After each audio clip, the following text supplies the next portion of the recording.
السلام عليكم، يا هلا فيكم بفيديو جديد. فيديو اليوم حلا لذيذ بارد وسهل. اشتركوا بالقناة، لايك وشير للفيديو، ويلا نبدأ.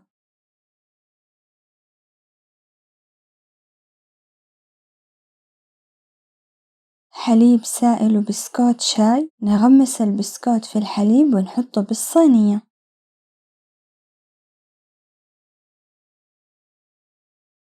قشطة. نصف كوب حليب سائل بارد. ظرفين كريمة خفق بودرة. ظرف كريم كراميل اختياري. 4 حبات جبن كريمي. نخلطهم. نحط نص الكريمة على البسكوت. بسكوت أوريو ونغمسه بالحليب ونحطه على الكريمة.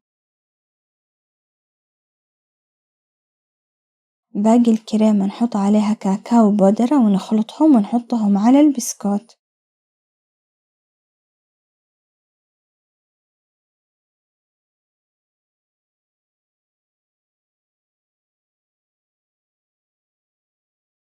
ندخلهم الثلاجة 4 ساعات أو أكثر.